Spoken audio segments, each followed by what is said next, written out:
ಪಶ್ಚಿಮ ಏಷ್ಯಾ ಬಿಕ್ಕಟ್ಟಿನಿಂದ ತೈಲ ಅನಿಲದ ಜೊತೆಗೆ ಈಗ ಬಂಗಾರದ ಮೇಲೆ ನೇರ ಪ್ರತಿಕೂಲ ಪರಿಣಾಮ ಬೀರ್ತಾ ಇದೆ.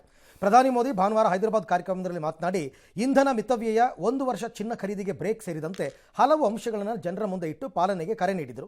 ಇದರ ಬೆನ್ನಲ್ಲೇ ಇದೀಗ ಚಿನ್ನ, ಬೆಳ್ಳಿ ಮತ್ತು ಪ್ಲಾಟಿನಂ ಅಮೂಲ್ಯ ಲೋಹಗಳ ಮೇಲಿನ ಆಮದು ಸುಂಕವನ್ನು ಶೇಕಡಾ 6ರಿಂದ 15ಕ್ಕೆ ಕೇಂದ್ರ ಸರ್ಕಾರ ಹೆಚ್ಚಿದೆ. ಇದರ ಜೊತೆಗೆ ವಿದೇಶಿ ವಿನಿಮಯ ಮೀಸಲು ಮೇಲಿನ ಒತ್ತಡ ಕಡಿಮೆ ಮಾಡುವ ಪ್ರಯತ್ನವಾಗಿ ಕೃಷಿ ಮೂಲಸೌಕರ್ಯ ಮತ್ತು ಅಭಿವೃದ್ಧಿ ಸೆಸ್ 5% ಏರಿಸಿದೆ. ಇದರಿಂದಾಗಿ ಚಿನ್ನ, ಬೆಳ್ಳಿ ಸೇರಿದಂತೆ ಅಮೂಲ್ಯ ಲೋಹಗಳ ಆಮದು ತೆರಿಗೆ ಕಳೆದ ಬಾರಿಯ 9.2ರಿಂದ ಈಗ 18.4ಕ್ಕೆ ಏರಿದಂತಾಗಿದೆ, ಇನ್ಕ್ಲೂಡಿಂಗ್ GST. ಈ ಹೊಸ ದರವನ್ನು ಇಂದಿನಿಂದಲೇ ಜಾರಿಗೊಳಿಸಿದೆ. UAE ಇಂದ ಆಮದು ಮಾಡಿಕೊಳ್ಳುವ ಚಿನ್ನಕ್ಕೆ ಹೆಚ್ಚಿನ ಸುಂಕವನ್ನು ಕೊಡಬೇಕಾಗಿದೆ. ಜಾಗತಿಕ ಆರ್ಥಿಕ ಅಸ್ಥಿರತೆ ಮತ್ತು ಜಾಗತಿಕ ಇಂದಿನ ಬಿಕ್ಕಟ್ಟಿನ ಹಿನ್ನೆಲೆಯಲ್ಲಿ ಈ ಕ್ರಮ ಅಂತ ಕೇಂದ್ರ ಸರ್ಕಾರ ಹೇಳಿದೆ. ಸರ್, ಕೇಂದ್ರ ಸರ್ಕಾರ ಈಗ ಆಮದು ಸುಂಕ, ಚಿನ್ನದ ಮೇಲಿನ ಆಮದು ಸುಂಕ ಜಾಸ್ತಿ ಮಾಡೋದು ಅನಿವಾರ್ಯ ಪರಿಸ್ಥಿತಿ ಆಗಿತ್ತಾ ಸರ್? ಇದು ಯಾಕೆ ಸರ್ ಈ ನಿರ್ಧಾರ? ಗೊತ್ತಿಲ್ಲ, ಆಗಿತ್ತೋ ಬಿಟ್ಟಿತ್ತೋ. ಈ ಬಿಜೆಪಿ ಸರ್ಕಾರ ಹೆಂಗೆ ಅಂದ್ರೆ ಅವ್ರು ಹೇಳ್ದಾಗ ನಾವು ಡಾನ್ಸ್ ಮಾಡಬೇಕು, ಅವ್ರು ಹೇಳಿದ ತಕ್ಷಣ ಕೂತ್ಕೋಬೇಕು. ಇದು ಸರಿ ಇಲ್ಲ ಅಂತ ಹೇಳು ಅಂದ್ರೆ ಸರಿ ಇಲ್ಲ ಅನ್ಬೇಕು, ಸರಿ ಇದೆ ಅನ್ಬೇಕು. ಅದು ಬಿಜೆಪಿ ಸರ್ಕಾರದ ನೀತಿ. ಅವ್ರಿಗೆ ಹೆಂಗಾಗೋಗಿದೆ ಅಂದ್ರೆ ನಾವು ಚುನಾವಣೆ ಗೆದ್ದಿದ್ದೀವಿ, ಎಲ್ಲಾ ಕಡೆನೂ ಗೆಲ್ತಿದೀವಿ, ನಮ್ಗೆ ಇಷ್ಟ ಬಂದಂಗೆ ಮಾಡ್ತೀವಿ ಅಂತ. ಒಂದಂತೂ ಬರ್ದಿಟ್ಕೊಂಡ್ಬಿಡ್ಲಿ ಗವರ್ಮೆಂಟ್ ಪ್ರಕಾರ ಬರ್ಕೊಡ್ತೀವಿ.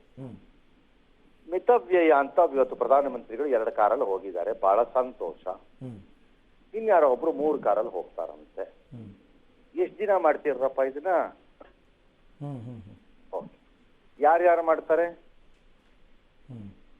ನಂಬರ್ 2, ಈಗ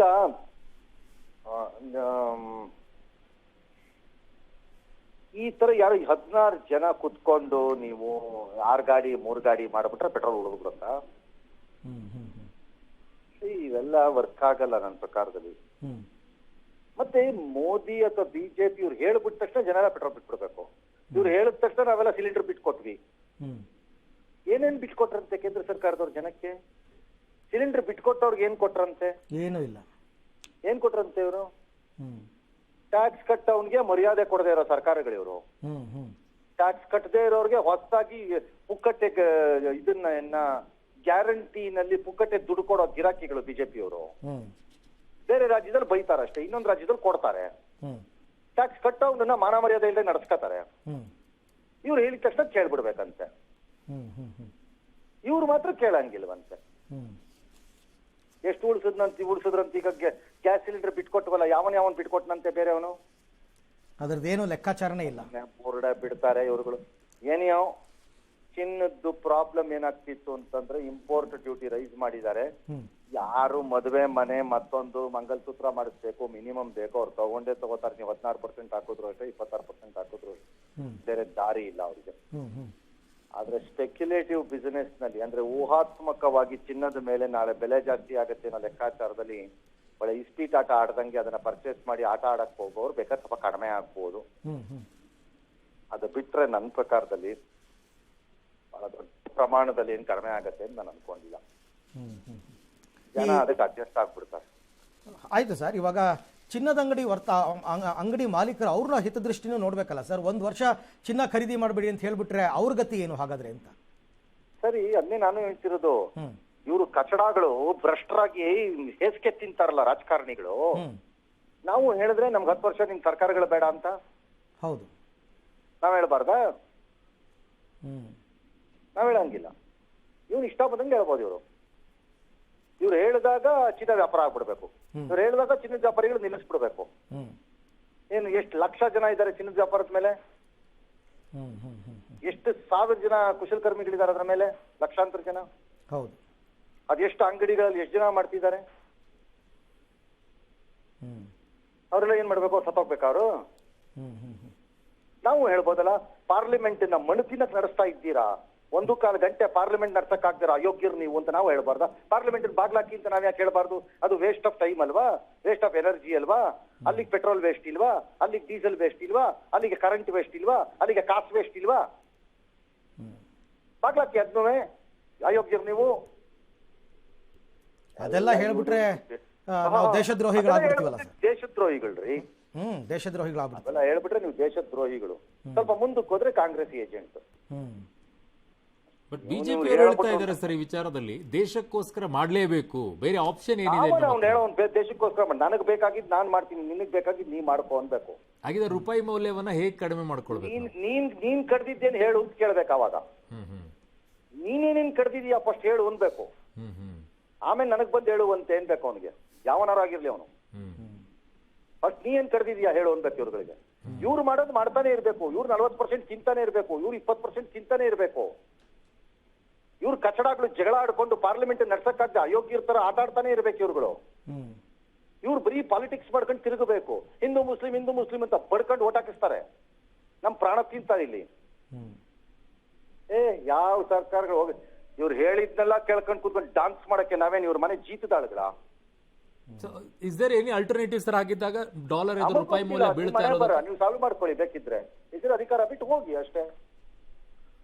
ನಮ್ಗಾಗಿದ್ ನಾವು ಮಾಡ್ತೀವಿ. ಏನ್ ದೇಶ ಇವ್ರ ಒಬ್ಬರ ಮನೆ ಇದೆ, ಇವ್ರ ಅಪ್ಪ ಒಬ್ಬನೇ ದೇಶ ನೋಡಿರೋದು, ಬೇರೆ ಯಾವನು ದೇಶ ನೋಡೇ ಇಲ್ಲ. ನಮ್ಮಪ್ಪಂದ್ರೆಲ್ಲ ನೋಡೇ ಇಲ್ಲ ದೇಶನ. ಇವ್ರು ತಾತ್ನಷ್ಟು ತ್ಯಾಗ ಮಾಡಿದೀವಿ ಈ ದೇಶಕ್ಕೋಸ್ಕರ ನಾವು. ಯಾವನ್ಗೆ ಅವ್ನು ಮಾತಾಡ್ತಿರೋ ರಾಜಕಾರಣಿ ಅದು ಎಷ್ಟೆಷ್ಟು ಟ್ಯಾಕ್ಸ್ ಕಟ್ಟಿದ್ದಾನೆ ಬಂದು ಮಾತಾಡ್ಲಿ ನನ್ನ ಮುಂದೆ. ಅವ್ನು ಯಾವನ್ ಕಟ್ಟಿದ್ದಾನೆ ಎಷ್ಟೆಷ್ಟು ಟ್ಯಾಕ್ಸ್ ನಾನು ನೋಡೇ ಬಿಡ್ತೀನಿ. ಅವ್ನ ಕುಟುಂಬ ಅದ್ ಏನೇನ್ ತ್ಯಾಗ ಮಾಡಿದೆ ನಾನು ನೋಡೇ ಬಿಡ್ತೀನಿ. ಅವ್ನ ಕುಟುಂಬ ಹೆಂಗಿತ್ತು ಇವತ್ತು ಹೆಂಗಾಗಿದೆ ಅನ್ನೋದನ್ನ ನಾನು ನೋಡೇ ಬಿಡ್ತೀನಿ. ಹಾಕೊಳಕ್ ಶರ್ಟ್ ಇಲ್ದಿದ್ದವನು ಇವತ್ತು ಅರಮನೆ ಕಟ್ಕೊಂಡು 16 ಕಾರ್ ಇಟ್ಕೊಂಡು ಫ್ಯಾಮಿಲಿಗೆ ಒಂದೊಂದು ಕಾರ್ ಇಟ್ಕೊಂಡು ಪೆಟ್ರೋಲು ಡೀಸೆಲ್ ಹಾಕಿಸ್ಕೊಂಡು ಶೋಕಿ ಮಾಡ್ತಿರೋ ಕಾಲ್ಡ್ರೆಲ್ಲ ಬಂದು ನಮ್ಗೆ ಹೇಳ್ತಾ ಇದ್ದಾರೆ. ಯಾವನ್ಗೆ ಹೇಳ್ತಿದ್ದಾರೆ ಇವರೆಲ್ಲ ಬಂದಿದ್ದಾನೆ ಆಟನ? ಈ ದೇಶದ ಸಾಮಾನ್ಯ ಜನರಿಗಿಂತ ದೇಶಭಕ್ತಿ ಈ ಕಚಡಗಳಲ್ಲಿ ಯಾರಲ್ಲೂ ಇಲ್ಲ. ನಮ್ ಜನಕ್ಕಿದೆ, ಅವ್ರಿಗೆ ಗೊತ್ತಿದೆ ದೇಶಭಕ್ತಿ ಅಂದ್ರೆ ಏನು ಅಂತ. ಇವ್ರನ್ನ ಕೇಳ್ಬಿಟ್ಟು ದೇಶಭಕ್ತಿ ಬೆಳೆಸ್ಕೋಬೇಕಾಗಿಲ್ಲ ಇಲ್ಲಿ ನಾವು. ನಮ್ಗೂ ಸಾಕಾಗಿದೆ ಇವ್ರದ್ದು. ಹೇಳಿದ್ದನ್ನೇ ಕೇಳಿಸ್ಕೊಂಡು ಇವ್ರಿಗೆ ಬೇಕಾದಾಗ ತಕ್ಕಂತೆ ಬೆಳೆದಾಗಿದಂತೆ, ಇವ್ರಿಗೆ ಬೇಕಾದಾಗ ಪಾಕಿಸ್ತಾನದ ಮೇಲೆ ಯುದ್ಧ ಅಂತೆ, ಇವ್ರಿಗೆ ಬೇಕಿದ್ದಾಗ ಪಾಕಿಸ್ತಾನ ಬೇಕಬೇಕಂತೆ, ಇವ್ರಿಗೆ ಬೇಕಿದ್ದಾಗ ಪಾಕಿಸ್ತಾನದ ಜೊತೆ ಮಾತುಕತೆ ಇರುವಂತೆ, ಇವ್ರಿಗೆ ಬೇಕಿದ್ದಾಗ ಪಾಕಿಸ್ತಾನಕ್ಕೆ ಯಾವನಾರು ಹೋಗ್ತೀನಿ ಅಂದ್ಬಿಟ್ರೆ ಸಾಕು ಅವ್ನು ದೇಶ ವಿರೋಧಿ ಅಂತೆ, ಹೋಗ್ ಬಂದ್ಬಿಟ್ರೆ ದೇಶ ವಿರೋಧಿ ಗ್ಯಾರಂಟಿ ಅಂತೆ, ಅದ್ರ ಬಗ್ಗೆ ಮಾತಾಡ್ಬಿಟ್ರೆ ಅವನು ದೇಶ ಪ್ರೇಮಿ ಅಲ್ವಂತೆ. ಇನ್ನು ಅವನೊಬ್ಬ ಕೂತ್ಕೊಂಡು ಟಾಕ್ಸ್ ರೆಡಿ ಇರಬೇಕಾಗತ್ತೆ ಅಂದ್ರೆ ಕರೆಕ್ಟ್ ಅಂತೆ, ಅದು ದುರಾಲೋಚನೆ ಅಂತೆ, ಅದು ಪ್ರಾಜ್ಞನ ಬುದ್ಧಿವಂತಿಕೆ ಅಂತೆ.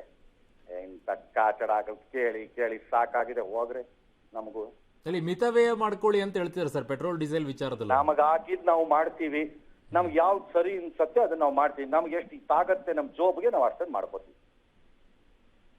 ಸರಿ ಸರ್, 10 ಗ್ರಾಮ್ ಚಿನ್ನಕ್ಕೆ 2 ಲಕ್ಷ ರೂಪಾಯಿ ತನಕ ಹೋಯ್ತು ಅಂತಂದ್ರೆ ಹಾಗಾದ್ರೆ ಬಡ ಮಧ್ಯಮ ವರ್ಗದ ಜನ ಚಿನ್ನ ಮುಟ್ಟಂಗೇ ಇಲ್ಲ. ನಿಮ್ಗಾದ್ರೆ ತಗೊಳ್ಳಿ, ಇಲ್ದಿದ್ರೆ ಇಲ್ಲ. ಸರ್ಕಾರ ನಿಲ್ದಿದ್ರೆ ಬೈಕೊಂಡ್ ತಿರ್ಗಾಡಿ, ನಿಮ್ಗೆ ಟೈಮ್ ಬಂದಾಗ ಪಾಠ ಕಲ್ಸ್ಕೊಳ್ಳಿ ಬೇಕಿದ್ರೆ, ಇಲ್ದಿದ್ರೆ ಇಲ್ಲ. ಮದುವೆ ಮನೆ ಮಾಡೋರು 10 ಗ್ರಾಮ್ ಬಂದು 8 ಗ್ರಾಮಲ್ಲಿ ಮಾಡಿಸ್ಕೊಂಡು ಕಾಲ ಕಳೀರಿ ಅಷ್ಟೇ. ನಾವೇನ್ ಮಾಡಕ್ಕಾಗತ್ತೆ ಅದಕ್ಕೆ? ಬಟ್ ಈ ಕೇಂದ್ರದವ್ರು ಹೇಳ್ತಾ ಇರುವಂತದ್ದು ಸರ್, ಡಾಲರ್ ಎದುರು ರೂಪಾಯಿ ಮೌಲ್ಯ ಬಿದ್ದೋಗ್ತಾ ಇದೆ, ಸೊ ಹಾಗಾಗಿ ಅದಕ್ಕೋಸ್ಕರ ಹೆಜ್ಜೆ ಇಡ್ಲೇಬೇಕಲ್ಲ ಅಂತ. ಈ ಮಾತನ್ನ ಬಂದು ಕುತ್ಕೊಂಡು ಈಗ ಬುರ್ಡ ಬಿಡ್ತಿದಾರಲ್ಲ ನಮ್ ಮುಂದೆ ಸರ್. ಡಾಲರ್ ಮೌಲ್ಯ ಇವತ್ತಿದ್ದು ಬೀಳ್ತಿದೆಯೇನ್ರಿ ಯುದ್ಧ ಸ್ಟಾರ್ಟ್ ಆದ್ಮೇಲೆ?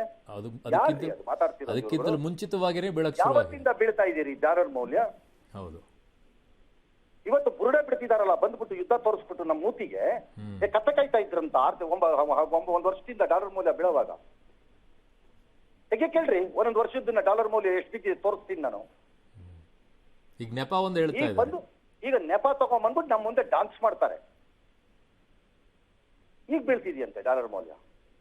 ಕತ್ತೆ ಕಾಯ್ತಿದ್ರ 1 ವರ್ಷದಿಂದ ಡಾಲರ್ ಮೌಲ್ಯ ಬೀಳ್ತಿದ್ದಾಗ RBI ಹೇಳಿತ್ತು ನಾವು we are not much worried about collapse of Indian rupee ಇದು ಕರೆನ್ಸಿ ಅಂತ. ಅವ್ರನ್ನ ಕೇಳಿ, ನಿಮ್ ಗ್ರೇಟ್ ಫೈನಾನ್ಸ್ ಮಿನಿಸ್ಟರ್ ಉತ್ತರ ಕೊಡ್ತಾರ, ಅವ್ರನ್ನ ಕೇಳಿ. ಇವತ್ತು ಬಿತ್ತು ಅಂತ ಬಂದು ಹೇಳ್ಬೇಡಿ ನಮಗ್ ಬುರುಡೇನ. 1 ವರ್ಷದಿಂದ ಬಿದ್ಕೊಂಡ್ ಬಂದಿದೆ ರೀ ಡಾಲರ್ ಮೇಲೆ. ಇವತ್ತು ಬಿದ್ದೋಗಿದೆ ಅನ್ಬಿಟ್ರೆ ಹಾಗಾದ್ರೆ ಅವ್ರು ಹೇಳ್ತಿರೋದೆಲ್ಲ ಬರೀ ಸಮರ್ಥನೆಗಳು ಸರ್, ವಿದೇಶಿ ವಿನಿಮಯ ಮೀಸಲು ಸಮರ್ಥನೆಗಳು ಮತ್ತು ನೆಪಗಳು. ನಾಳೆ ನಮಗೆ ಬರಬೇಕಾದ ಕಷ್ಟಗಳಿಗೆ ಅವರು ಕೊಡುತ್ತಿರುವಂತಹ ಕಾರಣಗಳು ಮತ್ತು ನನಗೂ ಅದಕ್ಕೂ ಜವಾಬ್ದಾರಿ ಇಲ್ಲ, ಸಂಬಂಧ ಇಲ್ಲ ಅಂತ ತಪ್ಪಿಸ್ಕೊಳ್ಳುವಂತಹ ಆಟಗಳು. ಅಮೆರಿಕ ಇರಾನ್ ಯುದ್ಧ ನಡೀತಾ ಇದ್ದಾಗ ನಮಗೆ ಭಯ ಆಗ್ಲಿಲ್ಲ ಸರ್, ಬಟ್ ಈಗ ಕದನ ವಿರಾಮ ಘೋಷಣೆ ಆದಾಗ ಆತಂಕ ಜಾಸ್ತಿ ಆಗ್ತಾ ಇದೆ, ಇನ್ನೇನೇನಾಗುತ್ತೋ ಅಂತನ್ಬಿಟ್ಟು. ಅಲ್ಲಪ್ಪ, ಇವ್ರ ಪ್ರಕಾರ, ಇವರ ಘನಂದಾರಿ ಸರ್ಕಾರದ ಪ್ರಕಾರ ನಮ್ಮ ಹತ್ರ ವಿಪರೀತವಾದ ಫಾರಿನ್ ಕರೆನ್ಸಿ ಇದೆಯೇನಪ್ಪ. ಹೌದು, ಸದಾಕಾಲ ನೀವು ಪಾಕಿಸ್ತಾನಕ್ಕೆ ಹೋಲಿಸ್ಬಿಟ್ಟು ಅದನ್ನೇ ತಾನೇ ಹೇಳ್ತಾ ಇದ್ದೀವಿ. ಹೌದು, ಅವ್ರ ಭಿಕ್ಷುಕರು, ಅವ್ರಿಗಿರೋದು 3 ಬಿಲಿಯನ್, ನನ್ನ ಹತ್ರ 700 ಬಿಲಿಯನ್ ಇದೆ ಅಂತ. ಹಾಗಿದ್ಮೇಲೆ ಯಾಕೆ ಪುಟ್ಕೋಶಿ 2 ತಿಂಗಳದ್ದು ವಾರ್ಗೆ ಹೆದರ್ಕೊಂಡು ಹೋದ್ರಿ ನೀವು? ಇಷ್ಟೇನಾ ನಿಮ್ದು ಫಾರಿನ್ ಕರೆನ್ಸಿ ಆಟ? ಓಕೆ, ಆಯ್ತಪ್ಪ, ಅದು ಬಿಟ್ಬಿಡೋಣ. ಫಾರಿನ್ ಕರೆನ್ಸಿ ಮಾತಾಡ್ತಿದ್ದೀರಲ್ಲ ನೀವು, ಈ ವಾರ ಆದ್ಮೇಲೆ ಪುಕ್ಕಟ್ಟೆ ಕಾಸಲ್ಲಿ ಕಡಿಮೆ ರೇಟಲ್ಲಿ ರಷ್ಯಾ ಆಯಿಲ್ ತಗೊಂಡು ದುಡ್ಡು ಉಳಿಸಿದ್ರಲ್ಲ, ಅದೇನಾಯ್ತು? ಹಂಗಾರೆ ಅದೆಲ್ಲ ಮುಗ್ದೋಗ್ಬಿಡ್ತು ಅಂತಾನೆ 2 ತಿಂಗಳಲ್ಲಿ? ಓಕೆ, ಅದು ಬಿಟ್ಬಿಡೋಣ. ವಾರ್ ನಡೀತಿದ್ದಾಗ ನೀವೇ ಹೇಳಿದ್ರಲ್ಲ, ನಮ್ ದೇಶಕ್ಕೆ ಯಾವ ಸಮಸ್ಯೆನೂ ಆಗದೆ ಇರೋಂಗೆ ನಾವೆಲ್ಲ ಶಿಪ್ಗಳನ್ನು ಕರ್ಕೊಂಡ್ಬಂದ್ಬಿಟ್ಟಿದೀವಿ ಅಂತ. ನೀವು ಕರ್ಕೊಂಡ್ ಬಂದ್ಬಿಟ್ಟ ಮೇಲೆ ಪ್ರಾಬ್ಲಮ್ ಯಾಕೆ ಆಗ್ಬೇಕು? ಆಯಿಲ್ ಅಲ್ಲಿ ಪ್ರಾಬ್ಲಮ್ ಯಾಕ್ರಿ ಆಗ್ಬೇಕು? ಹೌದು, ಎಲ್ಲಾ ಹಡಗುಗಳು ಬಂದಿದ್ರೆ ನೀವು ಕರ್ಕೊಂಡ್ ಬಂದಿದ್ದೀರಲ್ಲಪ್ಪ. ಮೋದಿ ಹೆಂಗ್ ಕರ್ಕೊಂಡ್ ಬಂದ್ರು ನೋಡಿ ಅಂತ ನೀವೇ ಹೇಳಿದ್ರಲ್ಲ. ಫುಲ್ ಬಿಲ್ಡಪ್ ನೀವೇ ಹೇಳಿದ್ದೀರಲ್ಲ. ಎಲ್ಲ ಶಿಪ್ಗಳು ಬಂದ ಮೇಲೆ, ಆಯಿಲ್ ಒಳಗ್ ಬಂದಾದ್ಮೇಲೆ ಪ್ರಾಬ್ಲಮ್ ಯಾಕೆ ಆಗ್ಬೇಕು? ಓಕೆ, ಪ್ರಾಬ್ಲಮ್ ಆಗ್ಬೇಕಾಗಿರೋದು ಈಗ ರೇಟ್ ಅಲ್ಲಿ.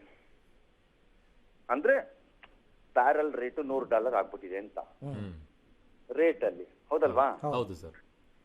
ಈಗ ರೇಟ್ ಜಾಸ್ತಿ ಆಗಿದೆಯಲ್ಲ, ಹಿಂದೆ ನಿಮ್ಗೆ ಚೀಪ್ ಆಗಿ ಸಿಕ್ಕಿತ್ತಲ್ಲ ಜಾಸ್ತಿ ಇದ್ದಾಗ.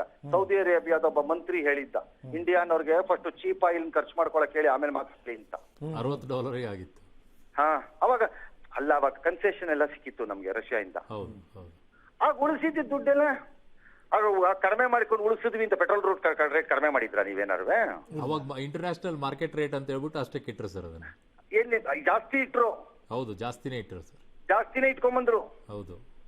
ಆಗ ನಮಗೂ ಗೊತ್ತು, ಭಾರತಕ್ಕೂ ಪ್ರಾಬ್ಲಮ್ ಇದೆ, ಎಲ್ಲಾ ದೇಶಕ್ಕೂ ಪ್ರಾಬ್ಲಮ್ ಇದೆ ಈ ವಾರಿಂದ, ಒಪ್ಕೋತೀನಿ. ಆದ್ರೆ ನಮ್ದು ಪ್ರಾಬ್ಲಮ್ ಏನು ಅಂತ, ನಮ್ಮ ಭಾರತದಲ್ಲಿ ಈ ಭಾಷಣ ಬಿಕ್ಕೊಂಡು ಜನರಿಗೆ ಕರೆ ಕೊಡೋ ಗಿರಾಕಿಗಳೆಲ್ಲ ಕಚಡಗಳು ಅಂತ ನನ್ನ ಭಾವನೆ. ಯಾಕಂದ್ರೆ ತಾವು ಫಾಲೋ ಮಾಡಲ್ಲ, ತಮಗದು ಸಂಬಂಧ ಇಲ್ಲ. ಅವ್ನು ಯಾವನ್ ಮನೆ ರಾಜಕಾರಣಿಗಳ ಮನೆ ಗ್ಯಾರೇಜ್ ಅಲ್ಲಿ ಎಷ್ಟೆಷ್ಟು ಕಾರ್ ಇದೆ ತೆಗೀರಿ ಹೊರಕ್ ನೋಡೋಣ. ಹಂಗಾರೆ ತೆಗೀರಿ ನೋಡೋಣ. ಪುಕ್ಸಟ್ಟೆ ಸಲಹೆ ಕೊಡ್ತಾರೆ ಎಲ್ಲ ಬಂದು. ಅವ್ರ ಮನೇಲಿರುವಂತ ಮಕ್ಕಳು ಎಷ್ಟೆಷ್ಟು ಕಾರ್ ತಗೊಂಡು ಜನರಿಗೆ ಎಲ್ಲ ಜನಾತ್ಯಾಗ ಮಾಡ್ಬೇಕು, ಇವ್ರು ಮಾತ್ರ ಮಜಾ ಮಾಡ್ತಿರ್ಬೇಕು. ಇವ್ರು ಪ್ರಶ್ನೆ ಕೇಳೋದು ಇಷ್ಟೇ, ಪೆಟ್ರೋಲು ಡೀಸೆಲ್ ಉಳಿಸಿ ಅನ್ನೋರು ನೀವು ಕತ್ತೆ ಕಾಯ್ತಿದ್ದೀರಾ, ಪಾರ್ಲಿಮೆಂಟ್ ನಡ್ಸಕ್ ಆಗ್ದಿರೋ ಅಯೋಗ್ಯರು ಅಂತ ನಾನು ಹೇಳ್ತೀನಿ. ಮತ್ತು ನಿಮ್ದನ್ ಸರಿ ಮಾಡ್ಕೊಳ್ರಯ್ಯ. ದೇಶದ ಬಗ್ಗೆ ಚಿಂತೆ ಮಾಡಿ ಚರ್ಚೆ ಮಾಡಿ ಅಂತ ಕಳಿಸಿದ್ದು ಸದನ ನಡ್ಸಕ್ ಆಗ್ತಿಲ್ಲ ನಿಮ್ ಕೈಯಲ್ಲಿ, ನಮಗೇನ್ ಪಾಠ ಹೇಳ್ತೀರಿ? ಸೊ ಫೈನಲಿ ಹಾಗಾದ್ರೆ ಯುದ್ಧ ಪರಿಸ್ಥಿತಿಯನ್ನ ನಿಭಾಯಿಸುವಲ್ಲಿ ಕೇಂದ್ರ ವಿಫಲವಾಗಿದೆ ಅನ್ಬೋದಾ ಸರ್?